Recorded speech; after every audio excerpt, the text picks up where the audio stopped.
Bem-vindos ao segundo episódio de uma série de 3 videocasts realizados no âmbito do SME Enterprise, o Prémio Europeu de Sustentabilidade para PME, uma iniciativa da Generali Tranquilidade, que conta com o apoio do Correio da Manhã e da Sábado. Esta iniciativa promove modelos de negócio sustentáveis e dá visibilidade às pequenas e médias empresas que desenvolvem boas práticas na área da sustentabilidade. Os nossos convidados são Nuno Megre, responsável de sustentabilidade da Generali Tranquilidade, e Joaquim Macedo Sousa, membro do júri desta iniciativa e diretor executivo do IESE, a quem agradeço a presença, a ambos, muito obrigado. E, Joaquim, vou precisamente começar por si e perguntar-lhe o que é o IESE. Muito obrigado. O IESE é uma incubadora que tem uma estratégia de especialização inteligente rural, que resulta de uma parceria entre o Instituto Pedro Nunes e o município de Penela, e apoiamos basicamente startups que querem, no fundo, desenvolver a sua atividade neste espaço rural, e daí a tónica importante que tem o tema da sustentabilidade. É um grande desafio, foi um grande desafio conseguir lançar e desafiar as empresas, as pequenas empresas rurais, a entrarem neste caminho, ou não?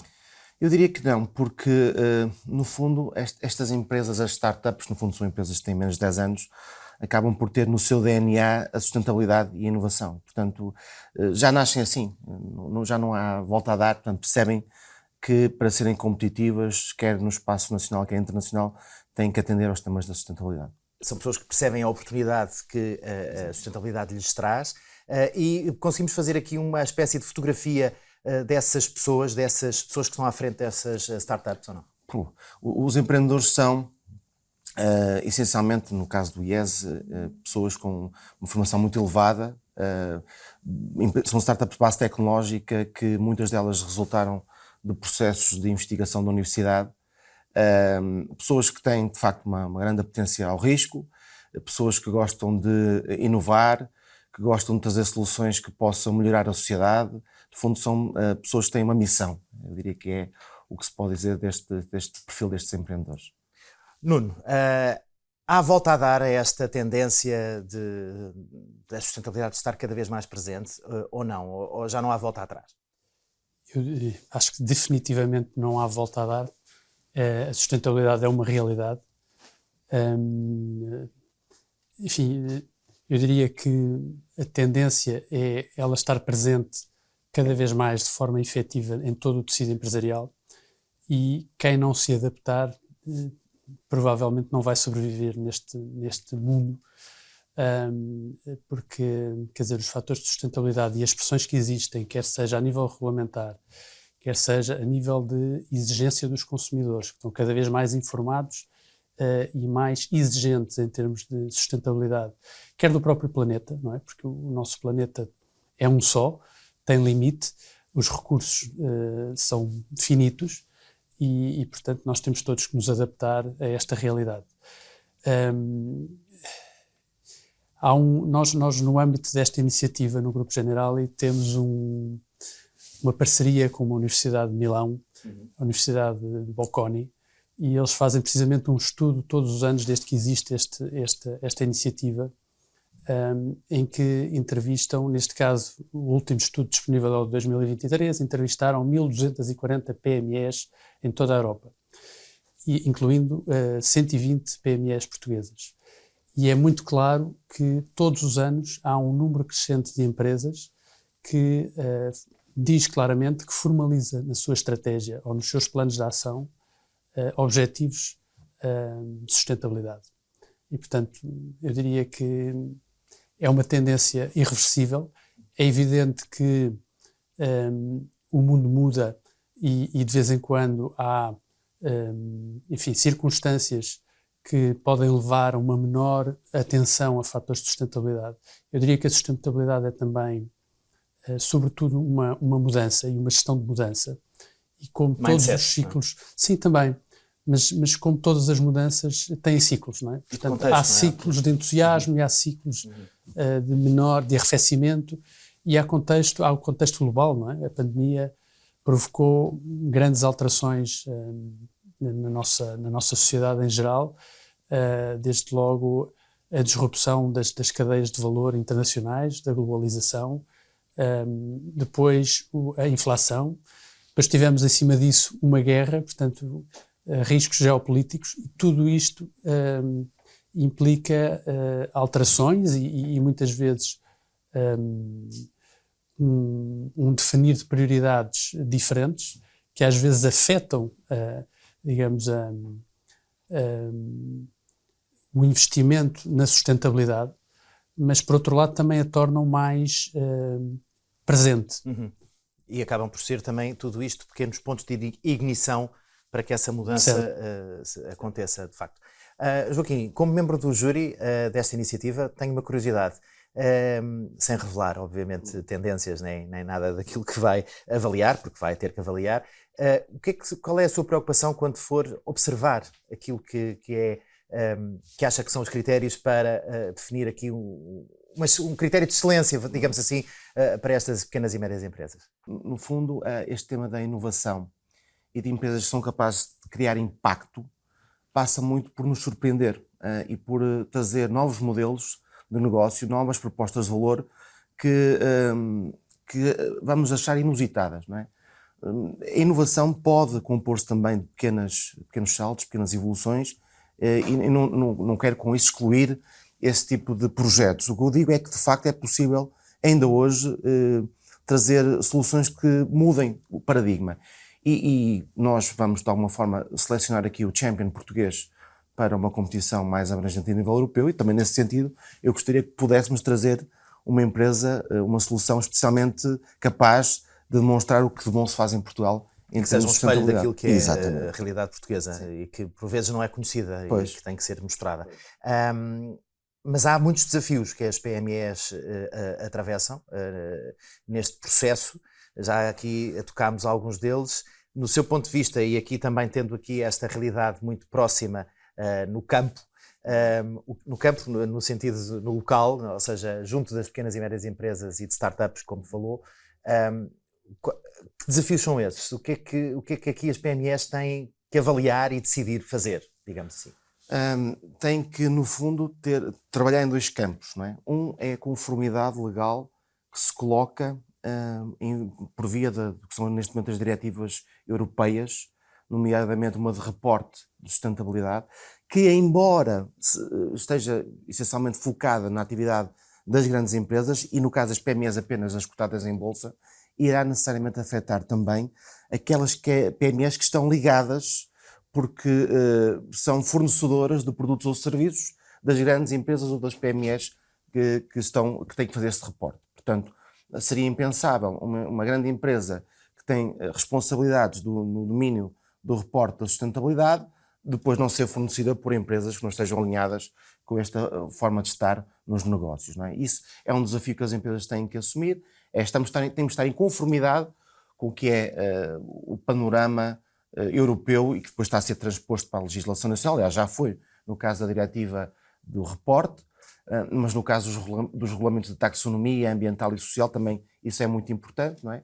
Isso é uma dimensão. Outra dimensão, se me permite, é tirar partido, porque a Europa está a trabalhar nestas duas dimensões, por um lado, os desafios regulamentares, por outro lado, proporcionar às empresas instrumentos, nomeadamente via Green Deal, que lhes permitirá instrumentos financeiros para inovar. E esse esqueleto, essa estrutura legal e de apoio existe, está acessível por parte das PMEs, nomeadamente em Portugal? Existe. As PMEs têm uma grande dificuldade em termos de recursos financeiros e humanos. Tecnicamente é muito complexo analisar e estar alinhado com esta estrutura legal.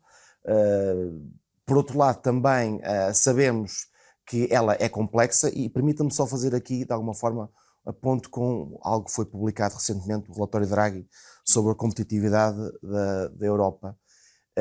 E ele chama justamente a atenção para a necessidade de reduzir a burocracia no espaço comum, não é? Por um lado, sabemos que temos que, se queremos crescer, se queremos ser mais competitivos, temos que atender àquilo que são os desafios da sustentabilidade. Por outro lado, o próprio relatório Draghi chama a atenção para o excesso de burocracia. E eu lembro-me, quando foi publicado, veio-me imediatamente à cabeça aquele aforismo que é tido quase como uma regra neste momento para quem analisa estas questões mais económicas, que é: os Estados Unidos inovam, a China replica e a Europa regula. E, portanto, é verdade que o Green Deal vai trazer alguns instrumentos que podem ajudar a promover a inovação, financiamentos mais verdes, e são fundamentais para ajudar as PMEs. Por outro lado, temo que quando esta legislação chegar de facto às PMEs, por via das cadeias de fornecimento das grandes empresas, que isso possa ser um desafio, se calhar, muito difícil de atingir e de poder, no fundo, dar resposta a esse requisito legal. Porque, Nuno, nós regulamos muito bem, somos muito bons a regular, aliás, como dizia o Joaquim, e essa regulação é amiga das PMEs, no fundo fazendo aqui uma síntese. Vamos lá ver, eu diria que se perguntar às empresas elas dirão que não, não é? Porque é um fardo grande, são muitos requisitos,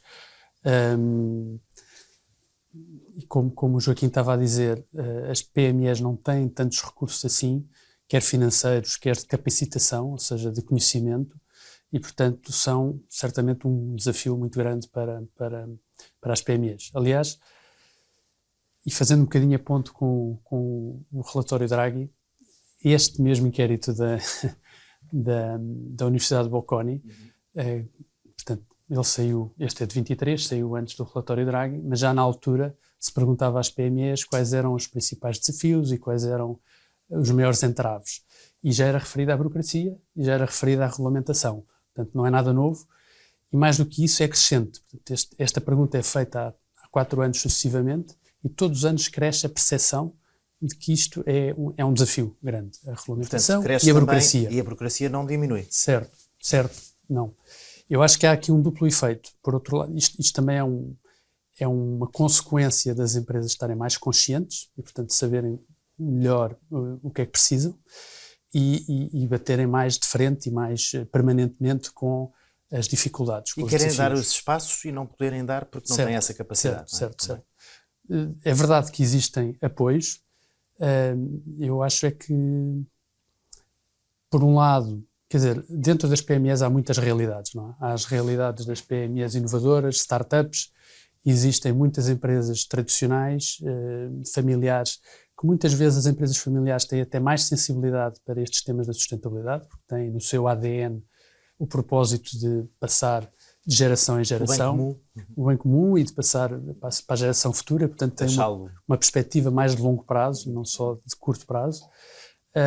Mas depois existe uma grande realidade de muito pequenas empresas, que são empresas de subsistência, digamos assim, e aí é muito difícil o acesso à própria informação, não é?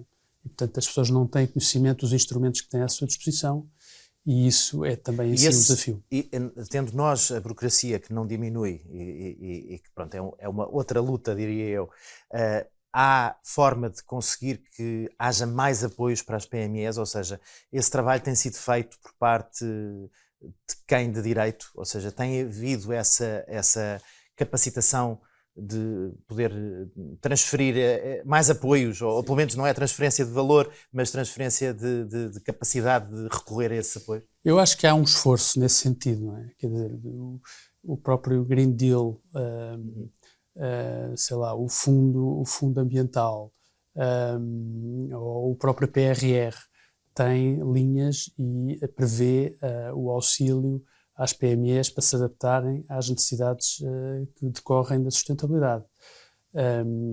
Muitas vezes isto não é suficiente. Eu penso que há aqui, enfim, o Joaquim falou muito bem, há uma pressão também muito grande das grandes empresas que são clientes das PMEs e que precisam, por via regulatória, de reportar métricas que não conhecem das suas fornecedoras, neste caso as PMEs, e, portanto, há aqui um caminho também das grandes empresas a tentar ajudar na formação, na capacitação das PMEs para atenderem, para recolherem dados que elas precisam, para terem maior consciência do que é a sua realidade em termos de fatores de sustentabilidade. No fundo, ajudar a todos os stakeholders que estão envolvidos na cadeia de valor, obviamente, que possam fazer esse trabalho e acompanhar esse processo de transformação.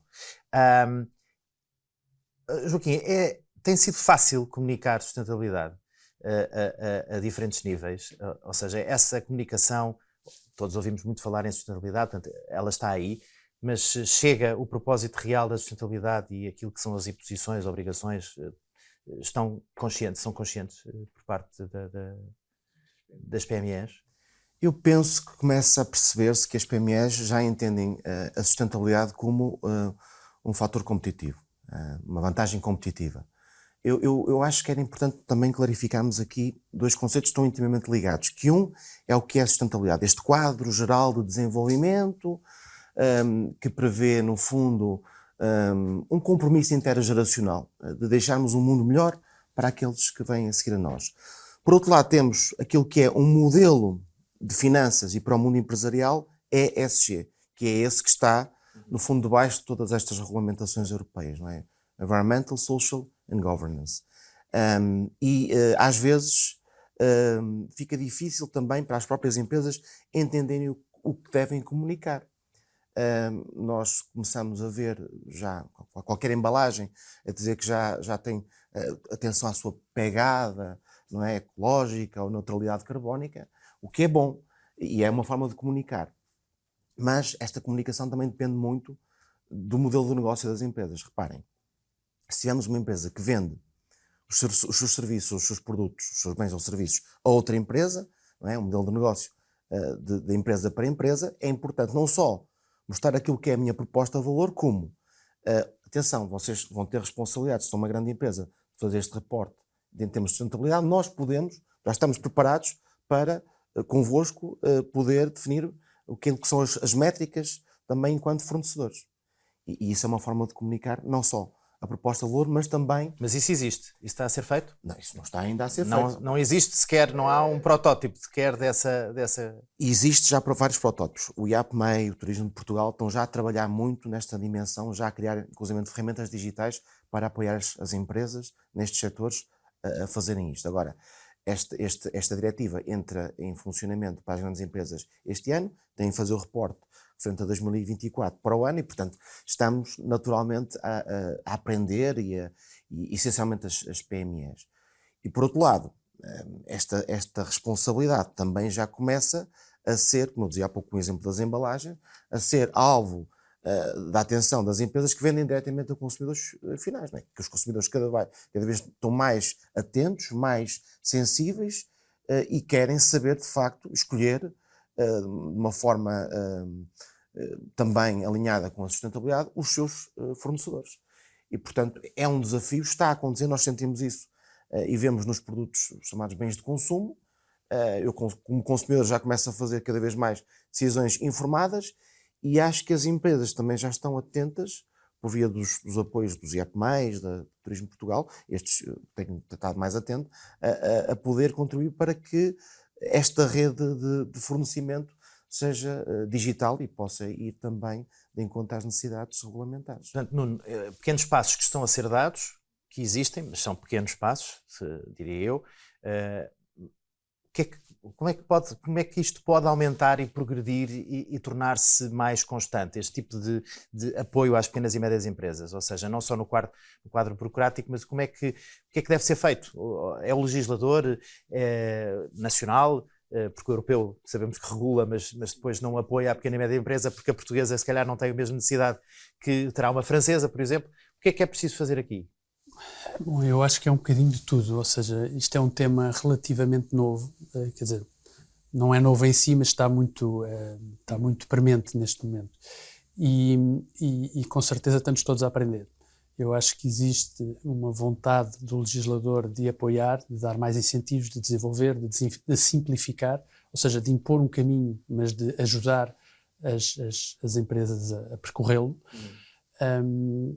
Existe também uma grande sensibilidade nas associações empresariais de cada um dos setores, porque cada setor tem a sua realidade própria e há cada vez mais associações empresariais a ajudar os seus associados nesse caminho. E depois, como dizia há pouco, as próprias grandes empresas também têm um papel de facilitadores das PMEs que estão dentro da sua cadeia de valor, não é? E eu diria que, por exemplo, esta iniciativa que nós fazemos na Generali procura precisamente isso, precisa, por um lado, enfim, para além do prémio monetário em produtos de seguro, nós vamos dar ao vencedor a possibilidade de ter um diagnóstico exaustivo, uma avaliação de risco do seu negócio. E acho que isso é fundamental para as empresas ganharem consciência dos riscos que correm no seu processo de elaboração, no seu processo de negócio normal. Mas, para além disso, vamos ainda premiar não só o vencedor, como as 10 empresas que forem as menções honrosas, com um curso de liderança na Nova SBE. Fizemos uma parceria com a Universidade Nova, precisamente para permitir esta formação e capacitação das empresas neste âmbito da sustentabilidade, e não só, nas suas lideranças também, capacitá-las. Portanto, tudo isto são pequenos passos que fazemos. Por outro lado, isto vamos dar ainda um pacote de visibilidade, de acesso a meios de comunicação, e vamos permitir ao vencedor deslocar-se e apresentar o seu caso entre os campeões dos outros países, numa cerimónia que há de decorrer em Bruxelas no primeiro trimestre do próximo ano. Portanto, acho que isto é também um passo e uma ajuda que damos neste caminho que todos temos que fazer. Sabemos que o caminho é longo, é passo a passo, e estes são pequenos passos e nós todos vamos aprendendo uns com os outros. E quase puxando aqui um bocadinho a brasa à nossa sardinha nacional, o trabalho que as pequenas e médias empresas fazem, se calhar comparado com outros países em que há uma estrutura, há apoios, há isso tudo, é muito mais, até quase meritório, diria eu, porque o trabalho é muito mais duro, não é? É um trabalho que é mais... Mas, por acaso, sobre isso, ainda no relatório Bocconi há ali 2 ou 3 coisas interessantes. Uma delas é que Portugal não está mal posicionado. Portanto, quando aquela primeira pergunta de quem é que já tem ou tenciona ter no próximo ano um plano de ação com fatores de sustentabilidade, 49% das empresas portuguesas responderam que já têm ou esperam ter no próximo ano, ou estão a desenvolvê-lo, contra uma média de 44%. Portanto, estamos um bocadinho acima da média. E, por outro lado, há outro fator interessante, que se calhar o Joaquim também vai apreciar, que é o facto das PMEs que estão mais próximas de centros de inovação, claramente já estão mais adiantadas em termos de sustentabilidade. Quer dizer, é normal, é natural, e reflete um bocadinho o que o Joaquim disse no início da nossa conversa. Joaquim, e quão importante é ter uma liderança preparada para garantir uma sustentabilidade de uma empresa? Ou seja, um líder tem que ser o pivô desta mudança. O líder, por um lado, é aquela pessoa na organização que, no fundo, tem que transmitir o que é a visão da organização a todos os seus colaboradores e, portanto, ser capaz de colocar os temas da sustentabilidade na sua visão, e é também, no fundo, aquele que é o responsável por inovar. E eu acho que o tema da inovação é claramente, se quiser, a forma de poder alinhar os desafios das PMEs portuguesas com as oportunidades que se colocam em termos da sustentabilidade. O Nuno colocou aqui há bocado, acho eu, o ponto de vista correto, que é como é que as grandes empresas vão poder contribuir para puxar de alguma forma as PMEs. Mas eu até diria que as próprias PMEs também podem empurrar. Existe este conceito de inovação aberta, associado também à questão dos centros de inovação, não é? No fundo, trazer para este ecossistema, e nós em Portugal estamos a trabalhar isso, aquilo que é o sistema científico e tecnológico, as startups de base tecnológica, as PMEs mais tradicionais, as grandes empresas, e poder cooperar para trazer novas soluções em termos de sustentabilidade. Eu penso que as startups vão ser pivôs, porque fazem com muita facilidade a ligação entre os centros de inovação e as grandes empresas, que, apesar dos recursos, têm alguma dificuldade, por causa da inércia natural, em ser mais hábeis e mais céleres à mudança, que é uma consequência, e aliás, também ao mesmo tempo promove a inovação. Portanto, o líder tem que estar capacitado para transmitir a visão, para ser capaz de inovar, para atrair talento, que é algo fundamental nas startups, e que sabemos que tem poucos recursos, temos que trazer talento que está alinhado com a nossa visão, nomeadamente em termos de valores da sustentabilidade, e cada vez mais as novas gerações passam a estar sensíveis a esta dinâmica e as suas motivações vão muito para além das motivações extrínsecas do salário. Portanto, há motivações, se quiserem, transcendentais, que têm que ver com esta questão mais de valores, sobre a questão da sustentabilidade, da qualidade de vida, da sociedade e do bem-estar em geral. E isso é de facto muito importante. E por fim, este líder também tem que ser capaz de alinhar o que é a atividade da empresa com a conformidade regulamentar. Portanto, não pode esquecer isso. É preciso cumprir, já está. E o líder, o líder das empresas mais recentes, destas startups, tem mais, podemos dizer assim, perfil, sem querer hostilizar ninguém de outras empresas que não são tão recentes e que não estão tão viradas. Mas há o processo transformativo que existe, mas acontece mais depressa ou está a acontecer de forma mais acelerada? Cada líder é um líder, é uma pessoa e, portanto, tem a sua sensibilidade, mas manifestamente um líder atento, um líder atualizado, está certamente alinhado com os valores da sustentabilidade. E com os desafios e com as oportunidades. E, por outro lado, o que o Joaquim dizia, quer dizer, as novas gerações valorizam a sustentabilidade e, portanto, uma empresa que trabalha sustentabilidade é, por si, um fator de atratividade para atrair e reter talento. Não é? E, portanto, sem dúvida que a sustentabilidade é em si um fator de reputação e de atratividade. E porque também há que pensar que há um retorno depois para este investimento em sustentabilidade. Certo? Sim.